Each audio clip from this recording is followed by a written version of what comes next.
കഴിഞ്ഞ ഒരു ദിനം കൂട്ടുകാരോടും ആത്മീയ പിതാവിനോടും ഒപ്പം ഇരിക്കുമ്പോൾ അച്ഛൻ പറഞ്ഞു, ഈ കാലഘട്ടത്തിലെ പത്രങ്ങളിലെ വാർത്തകൾ വായിച്ചിട്ട് എനിക്ക് വല്ലാതെ സങ്കടം വരുന്നു, കരയാൻ തോന്നുന്നു. അച്ഛൻ കൂട്ടിച്ചേർക്കുകയായിരുന്നു, നമുക്ക് ചെയ്യാനുള്ള മിനിസ്ട്രി കരച്ചിലിൻ്റെ മിനിസ്ട്രിയാണ്. ഞാൻ ഓർത്തു, ഏറ്റവും ആദ്യമായി ഭൂമിയിൽ കണ്ണുനീരിൻ്റെ മിനിസ്ട്രി ചെയ്തത് മാതാവായിരിക്കും. മാതാവിനോട് ചേർന്ന് നിൽക്കുന്ന എല്ലാവരെയും കണ്ണുനീരിൻ്റെ ശുശ്രൂഷയ്ക്ക് വേണ്ടിയാണ് മാതാവ് വിളിക്കുന്നത്. സാധാരണക്കാരായ ചില മനുഷ്യരെ കണ്ണുനീരോടെ ഈ മുത്തുമണികൾ കോർത്തെടുത്ത് ജപമാല ചൊല്ലി ആത്മരക്ഷയ്ക്ക് വേണ്ടി ഉപയോഗിക്കുന്ന അമ്മ ചില കുടുംബങ്ങളെ അങ്ങനെ തന്നെ ഈ ശുശ്രൂഷ ഏൽപ്പിക്കുന്നുണ്ട്. ഇന്ന് ജപമാല മുത്തുകളിൽ കൊച്ചിയിലെ മാനാശ്ശേരി എന്ന് പറയുന്ന സ്ഥലത്തു നിന്നുള്ള മാക്സൻ ചേട്ടൻ നമ്മളോടൊപ്പമുണ്ട്. അദ്ദേഹത്തിൻ്റെ ഭാര്യ സ്നേഹചേച്ചിയും നമ്മളോട് ചേരുന്നു. മാക്സൻ ചേട്ടൻ ഫിഷറീസ് ഡിപ്പാർട്ട്മെൻറ്റിൽ ജോലി ചെയ്യുന്ന ആളാണ്.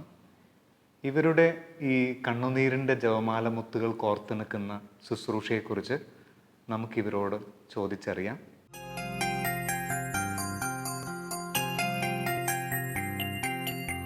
ഇടനെഞ്ചിലെരിയുന്ന കനലിൻ്റെ ചൂടേറ്റ് കൊഴിയുന്ന കണ്ണുനീർമുത്തെടുത്ത് അമ്മേ നിനക്കായി ഞാൻ കോർത്തൊരുക്കി 53 മണി ജപമാല.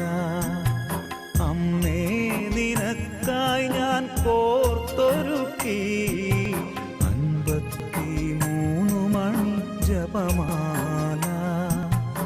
ഇടനെഞ്ചിലെരിയുന്ന കനലിൻ്റെ ചൂടേറ്റ് കൊഴിയുന്ന കണ്ണുനീർ മുത്തെടുത്ത് അമ്മേ നിനക്കായി ഞാൻ കോർത്തൊരുക്കി 53 മണി ജപമാല.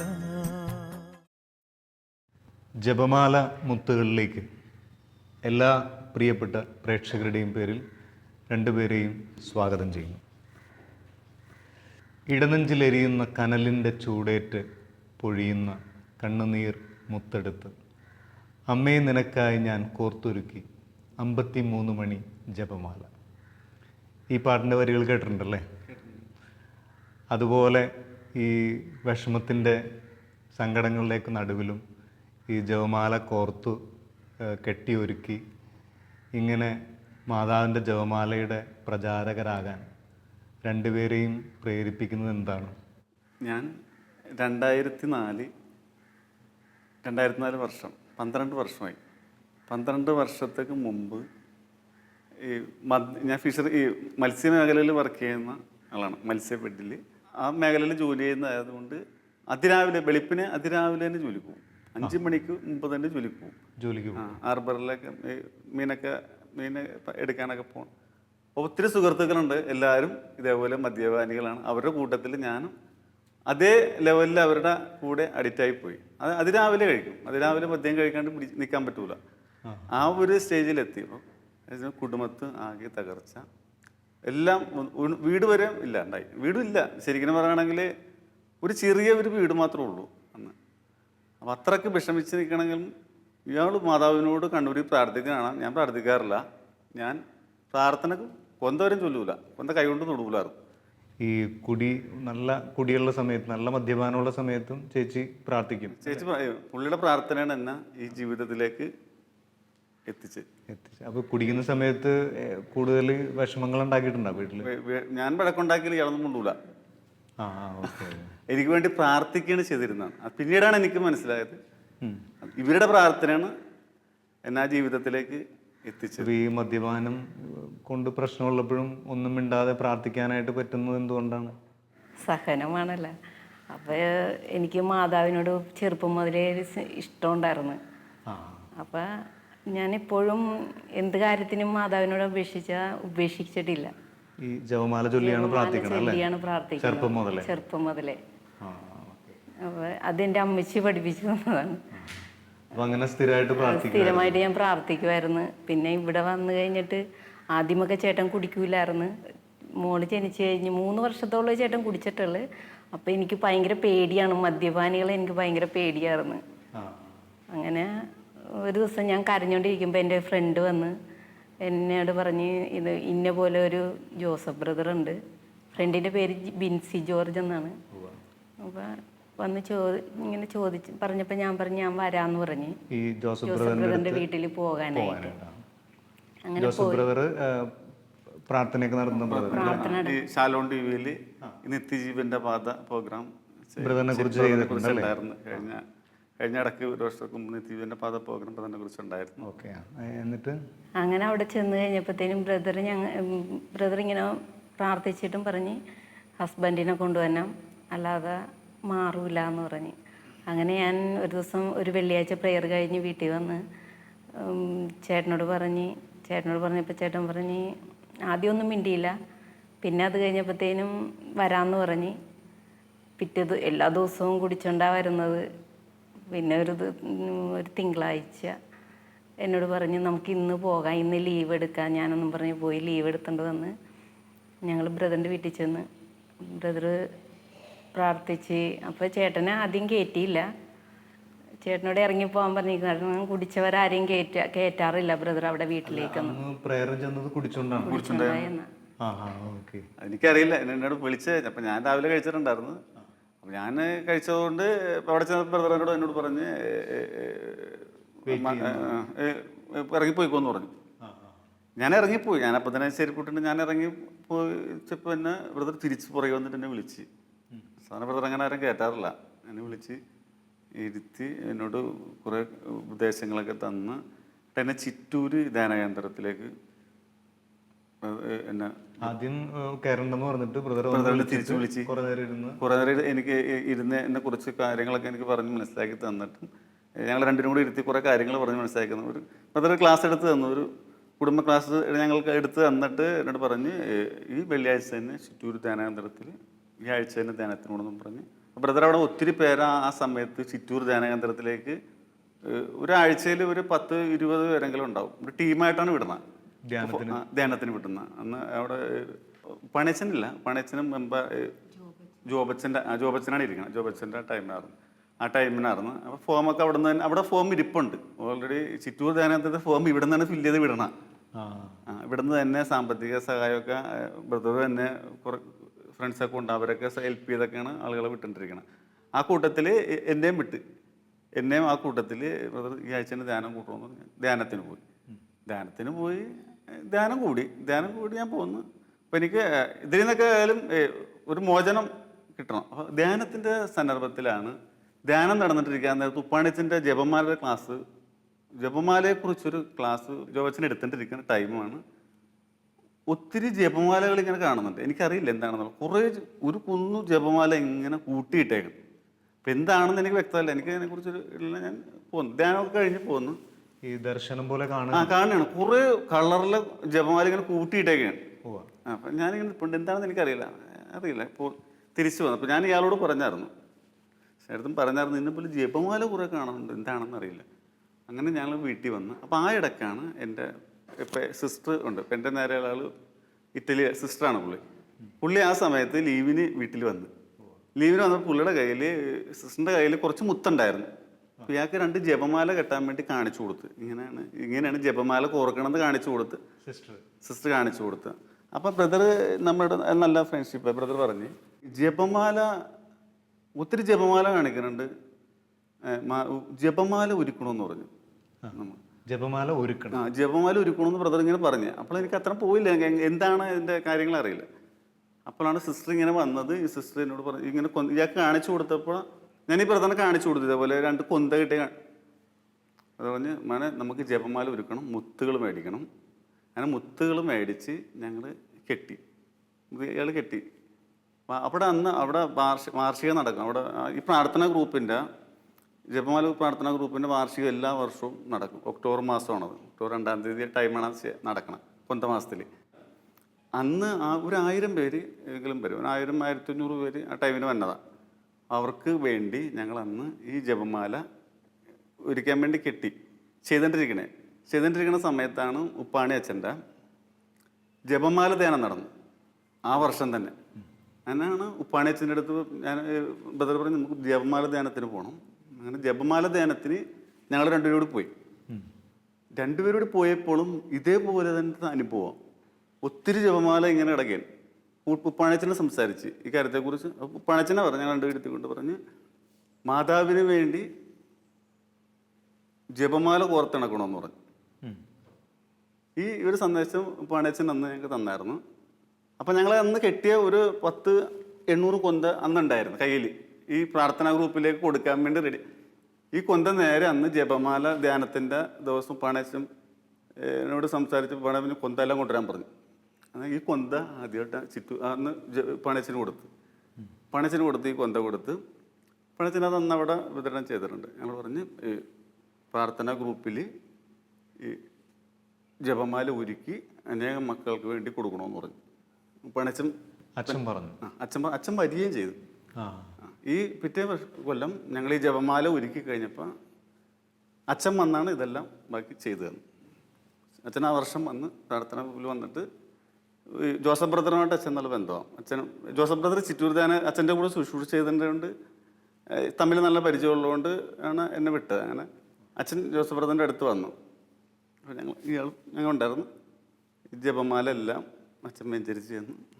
അന്ന് അനേകം പേർക്ക് ചെയ്ത് തന്നിട്ട് അച്ഛൻ വന്നിട്ട് ഇതെല്ലാം വെഞ്ചരിച്ച് അച്ഛൻ പോയി. അച്ഛൻ അന്ന് അമേരിക്കയിലായിരുന്നു. ആ ടൈമിന് ഈ ജപമാല ധ്യാനത്തിന് വേണ്ടി മാത്രം അന്ന് ചിറ്റൂർ വന്ന ആ ഒരു ടൈമിനായിരുന്നു. അങ്ങനെ ഈ ജപമാല നമ്മൾ കൊടുത്തു. അത് ഇന്നൊരു 12 വർഷമായി. 12 വർഷമായിട്ട് ഇപ്പോൾ 12,000 ജപമാല ഞങ്ങൾ അതിനായിട്ട് മാത്രം ഒരുക്കി. ഇങ്ങനെ ഓരോ വർഷം 1000 ജപമാല നമ്മൾ ഒരുക്കും. ഒരുക്കിയിട്ട് ബ്രദറിൻ്റെ അടുത്ത് കൊടുക്കും. അവിടുത്തെ വാർഷികത്തിന് അന്ന് 1000 പേര് ജോസഫ് ബ്രദറിൻ്റെ അടുത്ത് കൊടുക്കും. നമ്മ 1000 പേര് ഇവിടെ വാർഷികത്തിന് വരും. 1000 പേർക്ക് ഈ ജപമാല അന്ന് പള്ളിയിൽ വെച്ച് ബ്രദർ വെഞ്ചരിച്ച് കുർബാന കഴിയുമ്പോൾ ഈ 1000 ജപമാല അന്ന് ഒത്തിരി പേര് കൂടും. ഒത്തിരി പേർക്ക് അതിൻ്റെ അനുഭവങ്ങൾ ഉണ്ടായിട്ടുണ്ട്. പിന്നെ അത് കൂടാണ്ട് തന്നെ ഞങ്ങൾ നമ്മുടെ വ്യക്തികളുണ്ട്. ഒത്തിരി വ്യക്തികൾ നമ്മളോട് ഇപ്പം ഇങ്ങനെ അറിഞ്ഞപ്പോൾ നമ്മൾ ജപമാല കിട്ടണപ്പോൾ കുറേ വ്യക്തികൾ നമ്മളോട് ചോദിക്കും, ഞങ്ങൾക്ക് ഒരു 10 ജപമാല വേണം. ജപമാല കെട്ടൂല, ജപമാല എടുത്ത് വെച്ചേക്കണം. ഇങ്ങനെ മുത്തുകൾ മേടിച്ച് കുറേ ഞാൻ വെച്ചിട്ടുണ്ട്. മുത്തുകൾ ഇങ്ങനെ മേടിച്ച് വെച്ചിട്ടുണ്ട് കുറേ, കെട്ടാണ്ട് വെച്ചേക്കണം. അവിടെ ആരെങ്കിലും നമ്മൾ ആവശ്യപ്പെടാൻ നേരത്ത് ഒരു മദ്യപാനിക്ക് വേണ്ടി ജപമാല കെട്ടി വെച്ചേക്കില്ല, മുത്തുകൾ മേടിച്ച് വെച്ചിട്ടുണ്ട്. നമുക്കൊരു ആവശ്യം വന്നു, ഒരു 25 ജപമാല ഒരാൾക്ക് വേണം. ഒരു ബ്രദർ ഒത്തിരി പേര് ശുശ്രൂഷ ചെയ്യാൻ പോണവരുണ്ട്. ഒരു വ്യക്തികൾ ചോദിച്ചു 10 എണ്ണം ഞങ്ങൾക്ക് വേണം, ജപമാല വേണം. ഇന്ന കാര്യം ഒരു ശുശ്രൂഷ പോണവർ പറയും, ഇന്ന പോലെ മദ്യപാനികളുണ്ട്, ഒത്തിരി പേരുണ്ടായിരുന്നു, അപ്പം അവർക്ക് വേണ്ടി നമുക്ക് ഒത്തിരി ജപമാല കൊടുക്കണം. അപ്പം ഞങ്ങൾ ഒരു നിയോഗം വെച്ച് പ്രാർത്ഥിക്കും. അവർക്ക് വേണ്ടി നമ്മൾ മദ്യപാനികൾക്ക് നിയോഗം വെച്ച് ജപമാല തുടങ്ങുമ്പോൾ തന്നെ ജപമാല കെട്ടണത് തന്നെ നമ്മൾ ചൊല്ലിക്കൊണ്ട് കെട്ടണം. അവരുടെ ആവശ്യം സമർപ്പിച്ചിട്ടാണ്. അപ്പോൾ ഒരു ബ്രദർ പറമ്പിലൂടെ പറയും, ഞാൻ ഇന്ന പേരിക്ക് നമുക്ക് ജപമാല കൊടുക്കണം, ഇന്ന വ്യക്തികളാണ് മനസ്സാന്തരത്തിന് വേണ്ടി അവർക്ക് വേണ്ടി പ്രാർത്ഥിക്കണം എന്ന് പറഞ്ഞ് നമുക്കൊരു ഇത് തരും, നിയോഗം തരും. ആ നിയോഗം വെച്ച് ആ വ്യക്തിയെ കണ്ടിട്ട് ജപമാല എടുത്തിട്ട് നമ്മൾ തുടക്കത്തിൽ തന്നെ 53 ജപം വരുമ്പോൾ ഒരു കൊന്ത കഴിയും. ഒരു ജപമാല ചൊല്ലിത്തീരുമ്പോൾ ജപമാല പൂർത്തിയാകും. ഒരു ജപമാല ചൊല്ലിക്കൊണ്ടാണ് ഈ 5 രഹസ്യവും അതിൽ തീർന്നിരിക്കും. രണ്ടുപേരും കെട്ടാറുണ്ട്? രണ്ടുപേരും കെട്ടും. സമയമുള്ളപ്പോൾ ഞാനിരുന്ന് കെട്ടും.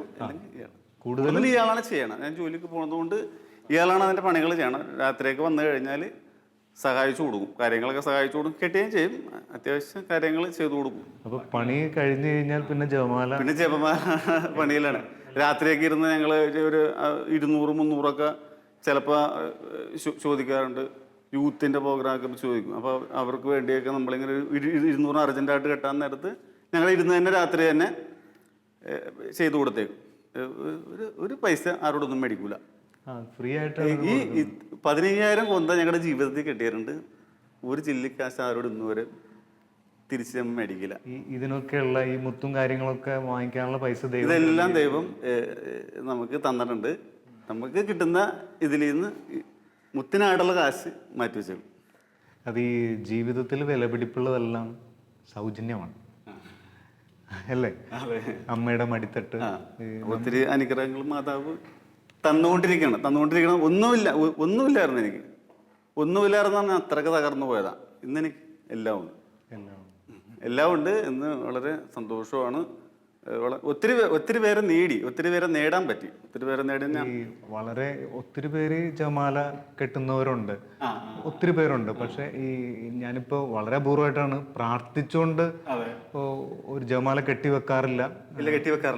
നമുക്ക് നിയോഗം കെട്ടിവെക്കണത് ഞങ്ങൾ വാർഷികത്തിന്റെ ബ്രദറിന്റെ ജോസഫ് ബ്രദറിന്റെ ജപമാല ഗ്രൂപ്പിൽ വാർഷികത്തിന് മാത്രമേ ജപമാല ഞങ്ങൾ 1000 അത് ഞങ്ങൾ കെട്ടിവെക്കും. അത് ഞങ്ങൾ പ്രത്യേക നിയോഗങ്ങൾക്കായിട്ടല്ല, ഈ വാർഷികത്തിന് വേണ്ടി 1000 പേർക്ക് 1000 പേർക്ക് വേണ്ടി ഞങ്ങൾ ജപമാല ഒരുക്കണം. അത് വർഷങ്ങളായിട്ട് ത്രൂട്ടുള്ള. അല്ലാണ്ട് നമ്മൾ വ്യക്തികൾ നമ്മളോട് ചോദിക്കാറുണ്ട്. അവർക്ക് ചോദിക്കാൻ നേരത്ത് നമ്മൾ 10 ചോദിച്ചാൽ 10 കെട്ടൂല. 10 നിയോഗങ്ങൾ നമ്മുടെ കയ്യിൽ കിട്ടും. ഇനി ആർക്കാണത് എന്താണെന്ന് വ്യക്തമായിട്ട് ചോദിച്ച് ഏകദേശ രൂപം നമ്മൾ മനസ്സിലാക്കിയിട്ട് ആ വ്യക്തിയെ നമ്മൾ കണ്ടിട്ടാണ് കെട്ടണം. ആ വ്യക്തിയെ നമ്മൾ ആ ജപമാലയിൽ കെട്ടിയെടുക്കും. ആ വ്യക്തി അതിൻ്റെ അകത്ത് പോന്നോളൂ. സാധാരണ അങ്ങനെയാണ് അനുഭവങ്ങൾ കണ്ടേക്കണം. അങ്ങനെ അത് നമ്മുടെ കൂടെ ശുശ്രൂഷയൊക്കെ വന്ന ഞാൻ ക്ലാസ്സൊക്കെ എടുക്കാൻ പോകുന്ന ഉപദേശിച്ചുണ്ട്. അപ്പം അവർ നമ്മളോടൊന്ന് പറയും, ഒരു 5 എണ്ണം വേണം, ഇന്ന വിഷയമുണ്ട്. അവർ ചേച്ചി ചോദിച്ചിട്ട് ഇന്ന പോലെയാണ്, ഭർത്താവ് മദ്യപാൻ മാറാണ്ട് നടക്കണാണ്, നമുക്ക് വഴിയുണ്ടെന്ന് പറയും. അങ്ങനെ ഞങ്ങൾ രണ്ടും കൂടി ഇരുന്നുണ്ട്. ചില പ്രത്യേക സാഹചര്യങ്ങൾ വരാറുണ്ട്. വളരെ പ്രകാരത്തിന് പിടിച്ചിട്ട് കിട്ടാത്ത ആൾക്കാരുണ്ട്. അവരെ ഞങ്ങൾ ഇതേപോലെ തന്നെ കിട്ടിയിട്ടുണ്ട്, പ്രാർത്ഥിച്ച്. അത് അവർക്കും നല്ല അനുഭവങ്ങൾ ഉണ്ടായിട്ടുണ്ട്. അവർക്ക് അത് കൊണ്ടുവന്ന് നമ്മുടെ നിയോഗം തരും. ഞങ്ങൾ നിയോഗം വെച്ച് ഇയാൾ പള്ളിയിൽ പോയി വിശുദ്ധ കുർബാന സ്വീകരിച്ച് വന്നിട്ട് നമ്മൾ ഇതിന്മേൽ തൊടുള്ളൂ. എൻ്റെ പേര് സേവർ എന്നാണ്. ഞാൻ വിവിധതരം മേഖലകളിൽ ശുശ്രൂഷ ചെയ്യുന്നു. വചനപ്രഘോഷത്തിലാണ് കൂടുതൽ ഞാൻ വ്യാപൃതനാവുന്നത്. പല ശുശ്രൂഷകളും കഴിഞ്ഞ് ഇറങ്ങിയപ്പോൾ പല വ്യക്തികളുമായിട്ട് തന്നെ ഞങ്ങൾ കണ്ടുമുട്ടാറുണ്ട്. അങ്ങനെ കണ്ടുമുട്ടുന്ന ചില വ്യക്തികളുടെ ജീവിത സാഹചര്യങ്ങളെ വിലയിരുത്തിക്കൊണ്ട് അവരുടെ ജീവിതത്തിൽ നടക്കുന്ന ആ വേദനിപ്പിക്കുന്ന ഓർമ്മകളൊക്കെ ശേഖരിച്ചുകൊണ്ട് ഞാൻ അവരുടെ പേരൊക്കെ കുറിച്ചെടുത്തതിന് ശേഷം ഞാൻ മാക്സൺ സ്നേഹ ദമ്പതികളുടെ ഭവനത്തിലേക്ക് കടന്നു വരികയും അവർക്ക് ഓർക്കുന്ന അവരെ ഞാൻ എൻ്റെ കാര്യങ്ങൾ അറിയിക്കുകയും ഓരോ വ്യക്തിയുടെ അവൻ്റെ മാനസികമായ സംഘർഷത്തെ അവരെ പറഞ്ഞ് ബോധവാന്മാരാക്കുകയും അത് കഴിയുമ്പോൾ അവർ ഓരോ വ്യക്തികൾക്ക് വേണ്ടിയും അവരുടെ സാഹചര്യം, ചിലപ്പോൾ മദ്യപാനിയായിരിക്കാം, ചിലപ്പോൾ മറ്റുള്ള ദുശ്ശീലങ്ങൾക്ക് അടിമയായിരിക്കാം, അങ്ങനെയുള്ള ആ വ്യക്തികളുടെ ബയോഡറ്റ അവരുടെ കൈ കൊടുക്കുമ്പോൾ അവർ ഓരോ ജപമാല, ഓരോ മുത്തുകൾ കോർത്തെടുക്കുന്ന ആ സന്ദർഭങ്ങളിൽ ഈ വ്യക്തികളെ സമർപ്പിച്ചുകൊണ്ടാണ് അവരങ്ങനെ ഓരോ ജപമാല ഒരുക്കിയെടുക്കുന്നത്. അപ്പോൾ ഓരോ മുത്ത് കോർത്ത് അവരെ അതിലേക്ക് ചേർക്കുമ്പോൾ, ആ മുത്തുകളിലേക്ക് ചേർക്കുമ്പോൾ വലിയ വ്യത്യാസങ്ങൾ ഈ കോർത്തതിന് ശേഷം ഞങ്ങൾ ഈ ജപമാല മേടിച്ചുകൊണ്ട് ഈ പറയുന്ന വ്യക്തികൾക്ക് കൊടുക്കുമ്പോൾ അവർ വലിയ മാറ്റങ്ങളാണ് ഉണ്ടാകുക. ഇത് ശരിക്കും വലിയൊരു ഭാഗ്യമാണ്. നിങ്ങളുടെ കൈകളിലൂടെ കെട്ടപ്പെടുന്ന ഈ ജപമാലകൾ പള്ളിയിൽ അച്ഛൻ വെഞ്ചരിച്ച് ആ വെഞ്ചരിക്കുന്നതിന് ഭയങ്കര ഒരു ശക്തി ഉണ്ടല്ലോ. ആ ഒരു തിരുസഭയുടെ ഒരു അഭിഷേകത്തോടെ അനേകരുടെ കൈകളിലേക്ക് എത്തുമ്പോൾ അത് മാനസാന്തരത്തിന് ഞങ്ങൾ ഈ ജപമാല 1000 ഒരുക്കാൻ 1000 ഞങ്ങൾ വല്ലാറപടം പള്ളിയിൽ ആദ്യം കൊണ്ടുവരും. അവിടെ വെച്ച് ഈ 1000 ജപമാല വെഞ്ചരിച്ച് കഴിഞ്ഞിട്ട് പിന്നെ അതിൽ നിന്ന് പള്ളിയിൽ കുർബാനയുടെ മധ്യ വെഞ്ചരിപ്പുണ്ട്. കുർബാന കഴിഞ്ഞിട്ട് അതിന് മുമ്പ് തന്നെ ഇത് വല്ലാറപടം പള്ളിയിൽ എല്ലാ വർഷവും ഈ 1000 ജപമാല കൊണ്ടുവച്ച് വെഞ്ചരിക്കാണ്ട് കൊടുക്കൂല. ബ്രദർ ഉണ്ടാവും. ബ്രദർ വളരെ നിർബന്ധമുള്ള കാര്യമാണ്. ബ്രദറിന് നമ്മളവിടെ വെഞ്ചരിച്ചിട്ടേ കൊടുക്കുകയുള്ളൂ. അതിൽ ഞങ്ങളൊന്നും ഞങ്ങൾ വേറെ കൊടുക്കാറില്ല. അത് 1000 ഞങ്ങളുടെ ബ്രദറിൻ്റെ ആ പ്രാർത്ഥനാ ഗ്രൂപ്പിലേക്ക് അന്ന് പോലും ഇന്ന് വരെ, ഇപ്പോൾ വാർഷികം അടുത്ത ഒക്ടോബർ 12 തീയതികളിലൊക്കെയാണ് അതിൻ്റെ ജപമാലയുടെ പണികൾ കാൽഭാഗമായി. ഈ മാക്സിനും സ്നേഹിച്ചും ഇതൊരു നിയോഗം പോലെയാണ് സ്വീകരിച്ചിരിക്കുന്നത്. അപ്പൊ നിങ്ങളിങ്ങനെ പറയുമ്പോഴേ ഞാനിങ്ങനെ ഓർക്കുകയാണ്, ഇതൊരു വലിയൊരു ഭാഗ്യം കേട്ടോ. നിങ്ങളൊരു ഭാഗ്യപ്പെട്ട ഒരു കുടുംബമാണ് ഇങ്ങനെ ചെയ്യുന്നത്. ഇതാ കർത്താവിൻ്റെ ദാസി എന്ന് പറയുന്ന ഒരു പുസ്തകത്തിൽ ജപമാല പ്രചരിപ്പിക്കുന്ന ആൾക്കാർക്ക് മാതാവ് നൽകുന്ന 15 വാഗ്ദാനങ്ങളുണ്ട്. അതൊന്ന് എൻ്റെ മനസ്സിലേക്ക് ഓർമ്മ, ഞാനതൊന്ന് വായിക്കട്ടെ. ജപമാല പ്രചരിപ്പിക്കുന്ന മനുഷ്യർക്ക് മാതാവ് കൊടുക്കുന്ന വാഗ്ദാനമാണ്. 1, ഭക്തിയോടുകൂടി ജപമാല ചൊല്ലി എന്നെ വണങ്ങുന്നവർക്ക് ശക്തമായ വരപ്രസാദങ്ങൾ ലഭിക്കും. ഈ നമുക്കറിയാം വരപ്രസാദം ലഭിക്കുന്ന കൂദാശകളിലൂടെ ആണ് നമ്മൾ പഠിച്ചിരിക്കുന്നത്. പക്ഷെ മാതാവിൻ്റെ വാഗ്ദാനത്തിൽ കണ്ട ജപമാല ചെല്ലുന്നവർക്കും സ്വർഗീയമായ ഒരു വരപ്രസാദം മാതാവ് വാഗ്ദാനം ചെയ്യാൻ. രണ്ടാമത്തത്, ജപമാല ചൊല്ലുന്ന എല്ലാവർക്കും എൻ്റെ പ്രത്യേക സംരക്ഷണം ഞാൻ നൽകും. നമുക്കൊരു പ്രൊട്ടക്ഷൻ ഉണ്ടാകുക എന്ന് പറയുന്നത് വലിയൊരു കാര്യമാണ് അല്ലേ. പിന്നെ മൂന്നാമത്തത്, നരകത്തിനെതിരായ ശക്തമായ കവചനം ആയിരിക്കും ജപമാല. ദുശീലങ്ങൾ, പാപം, പാഷണ്ഡതകൾ എന്നിവ കുറയുവാൻ ജപമാല സമർപ്പണം കാരണമാകും. അത് അനുഭവത്തിൽ നിന്ന് അറിയാം അല്ലെ. ജപമാല ചൊല്ലിയിട്ടാണ് ദുശീലങ്ങളിൽ നിന്ന് എല്ലാം വിട്ടു അറിയും. അതെല്ലാവരുടെ അനുഭവം അതാണ്. എൻ്റെ അനുഭവം അത് തന്നെയാണ്. നാലാമത്തത്, സുഹൃതങ്ങളും സൽപ്രവൃത്തികളും വളർന്നു വരുവാൻ ജപമാല സമർപ്പണം കാരണമാകും. കൂടെ കൂടെ ജപമാല ചെല്ലാൻ നേരത്ത് നമ്മളിൽ ഒരു സുഹൃതം വളരും. ജപമാല ചെല്ലുന്നവർക്ക് ധാരാളമായ ദൈവ കാരുണ്യം കിട്ടും. ലോകമോഹങ്ങളിൽ നിന്ന് വിട്ടുനിൽക്കുവാനും നിത്യതയെപ്പറ്റി കൂടുതൽ ചിന്തിക്കുവാനും ജപമാല ചൊല്ലൽ സഹായിക്കും. അത് ശരിയാണ്. നമ്മൾ ജപമാലയിൽ നരകാഗ്നിയിൽ നിന്ന് ഞങ്ങളെ രക്ഷിക്കണമേ, മരണനേരത്തെ ഞങ്ങളുടെ കൂടെ ഉണ്ടാകണമേ, അത് ശരിക്കും പറഞ്ഞാൽ നിത്യതയെക്കുറിച്ചൊരു ബോധം നമ്മളിൽ ഉണ്ടാക്കുന്ന ഒരു നല്ലൊരു പ്രാർത്ഥനയാണ്. അഞ്ചാമത്തത്, ജപമാല ചൊല്ലി എൻ്റെ സംരക്ഷണത്തിന് ഏൽപ്പിക്കപ്പെടുന്നവർ നശിച്ചു പോവുകയില്ല. അത് വലിയൊരു പ്രത്യാശയ്ക്ക് കാരണമാണ്. മാതാവ് നമ്മളെ കാത്തോളും. ആറാമത്തത്, ഭക്തിയോടെ ജപമാല ചൊല്ലുകയും ദിവ്യരഹസ്യങ്ങളെപ്പറ്റി ധ്യാനിക്കുകയും ചെയ്യുന്നവരെ ദുരന്തങ്ങൾ കീഴടക്കുകയില്ല. ഞാനത് വായിക്കുമ്പോൾ എൻ്റെ ഉള്ളിൽ സ്പർശിച്ചത് ദുരന്തങ്ങൾ ഉണ്ടാവില്ലെന്നല്ല, അത് കീഴടക്കില്ല. അത് വലിയൊരു കാര്യമാണ്. നമ്മുടെ ലൈഫിൽ വിഷമങ്ങൾ ഉണ്ടാകാം, വലിയ ദുരന്തങ്ങൾ വരുന്നേക്കാം, പക്ഷെ ഒരിക്കലും നമ്മളത് കീഴടക്കില്ല. അതിനെ അതിജീവിച്ച് പോന്നിട്ടേ ഉള്ളൂ. അതാണ് ജപമാല. വളരെയേറെ വിഷയങ്ങൾ കയറ്റിക്കൊണ്ട് പോകുന്നുണ്ട്. നമ്മളെ രക്ഷിച്ചുകൊണ്ട് പോകുന്നുണ്ട്. അനുഭവങ്ങൾ ഒത്തിരി ഉണ്ട് ജീവിതത്തിൽ. പല ജോലി സ്ഥലത്താണ്, ഒത്തിരി മേഖലകളിലാണെങ്കിലും മാതാവ് കൈക്ക് പിടിച്ച് നമ്മളെ കയറ്റിക്കൊണ്ട് പോകുന്ന അനുഭവങ്ങൾ കീഴടക്കാൻ ഇന്ന് വരെ കീഴടങ്ങില്ല. അന്നോട്ട് ഇന്ന് വരെ എന്തിനും നമ്മൾ കീഴടങ്ങി എന്നുള്ള സംഭവം ഉണ്ടായിട്ടില്ല. തുടർന്ന് പറയുകയാണ്, ദൈവം തൻ്റെ നീതി കൊണ്ട് അവരെ ശിക്ഷിക്കുകയില്ല. ജപമാല ചൊല്ലുകയും നീതിയോട് ജീവിക്കുകയും ചെയ്താൽ നിത്യജീവൻ നേടും. ഏഴാമത്തെ കാര്യം, ശരിയായ ജപമാല ഭക്തിയുള്ളവർ സഭയുടെ കൂദാശകൾ സ്വീകരിക്കാതെ മരിക്കുകയില്ല. അതൊരു വളരെ അല്ലേ, സഭയുടെ ഒരു കൂദാശ കിട്ടാതെ മരിക്കാൻ ഇടവരത്തില്ല. മാതാവ് നമ്മളെ അങ്ങനത്തെ ഒത്തിരി അനുഭവങ്ങളുണ്ട് കേട്ടോ, നിങ്ങൾക്കുണ്ടാകാം പലരും അല്ലേ. എട്ടാമത്തത്, ജപമാല ചൊല്ലുന്നതിൽ വിശ്വസ്തത കാണിക്കുന്നവർക്ക് അവരുടെ ജീവിതകാലത്തും മരണസമയത്തും ദൈവീക പ്രകാശം ലഭിക്കും. മരണസമയത്ത് അവർക്ക് വിശുദ്ധരുടെ പുണ്യയോഗ്യതകളിൽ പങ്കാളിത്തം കിട്ടും. ഞാനിത് വായിക്കണത് നമ്മളെ കാണുന്ന ജപമാല ചെല്ലുന്നവർക്ക് ചിലപ്പോൾ ഒരു വിരസതയുള്ളവരുണ്ടാകാം. പക്ഷെ ഇപ്പൊ ആരെങ്കിലും കാണുന്നുണ്ടെങ്കിൽ ഇതെല്ലാം അവർക്കുള്ളതാണ്. ജപമാല ചെല്ലുന്ന മനുഷ്യർക്കുള്ളതാണ് മാതാവ് വാഗ്ദാനം ചെയ്തിരിക്കുന്നത്. ഒമ്പതാമത്തത്, ജപമാല ഭക്തരായിരുന്നവരെ ശുദ്ധീകരണ സ്ഥലത്ത് നിന്നും ഞാൻ മോചിപ്പിക്കും. അത് മാതാവിൻ്റെ ഒരു പ്രത്യേക ഒരു വാഗ്ദാനമാണ്. മാതാവ് നമ്മളെ കൊണ്ടുവരും ശുദ്ധീകരണ സ്ഥലത്ത് നിന്ന്. പിന്നെ വിശ്വസ്തരായ ജപമാല ഭക്തർക്ക് സ്വർഗത്തിൽ ഉന്നത മഹത്വം ലഭിക്കും. പത്താമത്തത്. 11ാമത്തത്, ജപമാല ചൊല്ലി നിങ്ങൾ ചോദിക്കുന്നതെല്ലാം നിങ്ങൾക്ക് ലഭിക്കും. 12, ജപമാല ഭക്തി പ്രചരിപ്പിക്കുന്ന എല്ലാവർക്കും അവരുടെ ആവശ്യങ്ങൾ എൻ്റെ സഹായം ലഭിക്കും. ഇത് മാക്സിഞ്ചറിനും സ്നേഹചേച്ചിക്കും സ്പെഷ്യലായിട്ട് മാതാവ് ഇപ്പോൾ പറയിപ്പിക്കുന്നതാണ്. നിങ്ങൾക്ക് മാതാവിൻ്റെ ഒരു സഹായം എപ്പോഴും ഉണ്ടായിരിക്കുമെന്ന് പ്രത്യേകമായിട്ട് മാതാവ് ഇപ്പോൾ പറയുകയാണ്. കാരണം നിങ്ങൾ ഏറ്റവും കൂടുതൽ ഇതാണ് ചെയ്തുകൊണ്ടിരിക്കുന്നത് അല്ലേ? അതെ, തീർച്ചയായിട്ടും ഞങ്ങൾക്കുണ്ട് മാതാവിൻ്റെ. അത് ഞങ്ങൾക്ക് നല്ല വിശ്വാസമാണ്. ഏത് കാര്യത്തിനും നമ്മൾ മാതാവ് ഇടപെടാറുണ്ട്. പ്രത്യേക ഒരു സഹായമുണ്ട്. പ്രത്യേക സഹായം തീർച്ചയായിട്ടും ഉണ്ട്. ഓക്കെ. 13, എല്ലാ ജപമാല ഭക്തർക്കും ജീവിതകാലത്തും മരണസമയത്തും മുഴുവൻ സ്വർഗീയ വൃന്ദങ്ങളുടെയും സഹായം ഉണ്ടാകും എന്ന വാഗ്ദാനം എൻ്റെ പുത്രനായ യേശുവിൽ നിന്ന് എനിക്ക് ലഭിച്ചിട്ടുണ്ട്. ഈശോ മാതാവിനോട് പറഞ്ഞ കാര്യം മാതാവ് നമ്മളോട് പറഞ്ഞു തരികയാണ്. നമുക്ക് എല്ലാ വിശുദ്ധന്മാരുടെയും മാലാഖമാരുടെയും ഒരു സഹായം ഉണ്ടാകും എന്നുള്ളത്.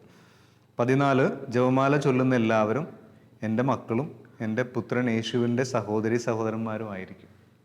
മാതാവിൻ്റെ മക്കളാണെന്നുള്ളൊരു വാഗ്ദാനം. 15ാമത്തത്, സ്വർഗത്തിൽ പോകുമെന്നതിൻ്റെ ഏറ്റവും വലിയ അടയാളമായിരിക്കും ജപമാല ഭക്തി. അപ്പോൾ നിങ്ങൾ സ്വർഗത്തിൽ പോകുന്നതിന് വേറൊരു അടയാളം വേണ്ട. അത് നിങ്ങളുടെ കൂടെ ആയിരിക്കാൻ പറ്റുന്നത് തന്നെ വലിയൊരു സന്തോഷത്തിൻ്റെ ഒരു നിമിഷമാണ്. ഞാനിങ്ങനെ ചിന്തിക്കുകയാണ്, ഓരോ മനുഷ്യർക്കും ഓരോ തരത്തിലുള്ള നിയോഗമാണല്ലോ ഈശോ വെച്ചിരിക്കുന്നത്. വ്യത്യസ്തമായ വിളികൾ അല്ലേ? ചില മനുഷ്യർ ദൈവവചനം പ്രസംഗിക്കുന്നു, ചിലപ്പോൾ ധ്യാന കേന്ദ്രത്തിൽ പാത്രങ്ങളൊക്കെ കഴുകാനും ക്ലീനിങ്ങിനും ഒക്കെ. അങ്ങനെ വ്യത്യസ്തമായ വഴികളിലൂടെയാണ് ഓരോരുത്തർ. ഇപ്പോൾ മാക്സിനെയും സ്നേഹ ചേച്ചിയും ഒരിക്കലും നിങ്ങൾ സ്വപ്നത്തിൽ പോലും കാണാത്ത ഒരു വഴിയിലൂടെ കൊണ്ടുവന്ന് ജപമാല ചൊല്ലുക അല്ല, ജപമാല കെട്ടുക, എന്നിട്ട് അത് മറ്റുള്ളവരുടെ മാനസാന്തരത്തിന് വേണ്ടി സമ്മാനിക്കുക. എന്താണ് തോന്നുന്നത് ഈ വ്യത്യസ്തമായി ഈ നിങ്ങൾക്ക് ലഭിച്ച ഈ ഒരു വഴിയെക്കുറിച്ച് എന്താ തോന്നുന്നത്? നമ്മൾ അനുഭവിച്ചിട്ടുള്ള വേദനകൾ, മറ്റുള്ളവരുടെ വേദനകൾ നമ്മൾ കാണാൻ നേരത്ത് നമുക്ക് വളരെയേറെ സങ്കടമാണ്. അപ്പം അതിനെ നമ്മൾ അവരെങ്ങനെ മാതാപിതാക്കളിലേക്ക് അടുപ്പിക്കാം, മാതാപിതാക്കളിലേക്ക് എങ്ങനെ അടുപ്പിക്കാം, അപ്പം അതിന് മാതാവിലേക്ക് അടുത്ത് അവർ ഈശോയിലേക്ക് എത്തിക്കോളും. അപ്പം ആദ്യത്തെ പ്രയോഗം എന്ന് പറഞ്ഞാൽ ജപമാലയാണ്. ഏതിനും ഒരു ബേസ് അവർക്ക് കിട്ടണമെന്നുണ്ടെങ്കിൽ ഏറ്റവും എളുപ്പകരമായിട്ട് ഞങ്ങൾ കണ്ടെത്തിയേക്കണത് ജപമാലയിലൂടെ അവർ പെട്ടെന്ന് നേടാം. ഒരാളുടെ വേദനയും അയാളുടെ ഒരു പാപത്തിലേക്ക് അല്ലെങ്കിൽ നാശത്തിലേക്കുള്ള പോക്കുമാണ് ഇതിലേക്ക് നമ്മളെ പ്രേരിപ്പിക്കുന്നത്. അതെ, തീർച്ചയായിട്ടും അതാണ് ആത്മഭാരം. അത് നമ്മൾ വേദനിച്ചിട്ടുണ്ട്, അത് ഇയാളും വേദനിച്ചിട്ടുണ്ട്. ഞാൻ നടന്ന കാലഘട്ടങ്ങൾ തീർച്ചയായിട്ടും സ്നേഹ ചേച്ചിക്ക് ശരിക്കും അത് മനസ്സിലാവും അല്ലേ? മദ്യപാനത്തിന്റെ അല്ലേ? പിന്നെ ഞാൻ ഒത്തിരി കരഞ്ഞിട്ടുണ്ട്. ഒത്തിരി ദിവസങ്ങളിരുന്ന് രാത്രി 12 മണിയൊക്കെ ആകുമ്പോൾ വീണൊക്കെ വരണം. ബൈക്കിൽ നിന്ന് വീണൊക്കെ വരുമ്പോഴത്തേനും എനിക്ക് ഒട്ടും പിടിച്ചു നിൽക്കാൻ പറ്റാത്ത അവസ്ഥകളൊക്കെ ഉണ്ടായിട്ടുണ്ട്. അത് ഇപ്പൊ ആക്സിഡന്റ് ആയിട്ടൊക്കെ വണ്ടി വെറുതെ തള്ളിക്കൊണ്ടൊക്കെ വന്ന അവസ്ഥയൊക്കെ ഉണ്ടായിട്ടുണ്ട്. പിന്നെ ബാറിൽ നിന്ന് ചേട്ടനെ പിടിച്ചിട്ടുണ്ട് പോലീസ്. ഇറങ്ങി ബൈക്കിലായിട്ട് കയറിയപ്പോഴത്തേനും ഒക്കെ പിടിച്ചിട്ടുണ്ട്.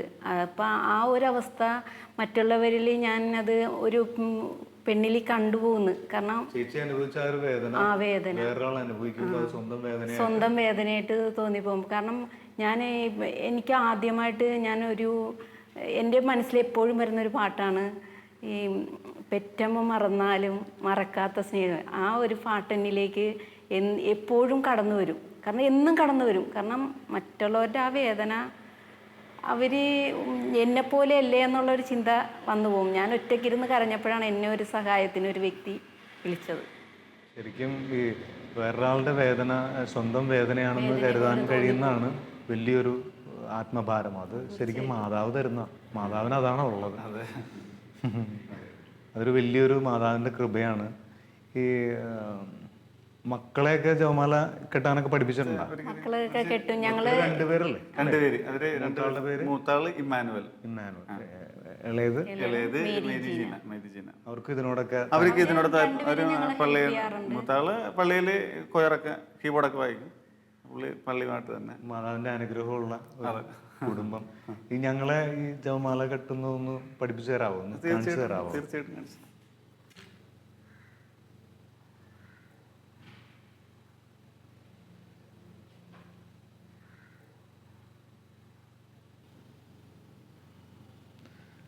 പരിശുദ്ധ അമ്മ എത്ര മനോഹരമായിട്ടാണ് ആത്മാക്കളെ സ്വന്തമാക്കുന്നത്.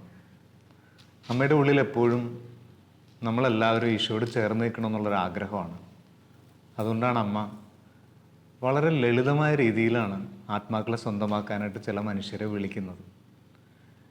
പലവട്ടം പലരും പറഞ്ഞിട്ടും മാനസാന്തരത്തിലേക്ക് വരാത്ത എത്രയോ മനുഷ്യർ ഇവരുടെ ഈ വീട്ടിൽ വെച്ച്, കുഞ്ഞു മുറിയിൽ വെച്ച് ജപിച്ച് ചൊല്ലിയ ഈ ജപമാല മണികൾ കൈമാറി കഴിഞ്ഞപ്പോൾ മാനസാന്തരത്തിലേക്ക് എത്തുന്നു. നമ്മുടെ ബുദ്ധിക്കൊന്നും മനസ്സിലാകാത്ത ചില വഴികൾ. ഈ കുടുംബം ഭാഗ്യം നിറഞ്ഞ കുടുംബമാണ്. എനിക്ക് തോന്നുന്നു ലോകത്തിലെ മുഴുവൻ കുടുംബങ്ങളെയും ആത്മാക്കളുടെ രക്ഷയ്ക്ക് വേണ്ടിയാണ് അമ്മ വിളിക്കുന്നത്. നമുക്കും ജപമാലയിലൂടെ ആത്മാക്കളുടെ രക്ഷയെ ആഗ്രഹിക്കാം. ഏവർക്കും നന്ദി.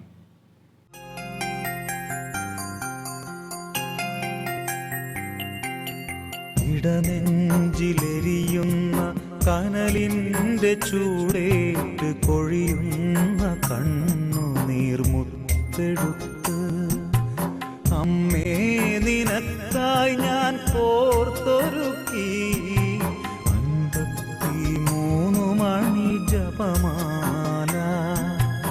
അമ്മേ നിനക്കായി ഞാൻ കോർത്തൊരുക്കി 53 മണി ജപമാല.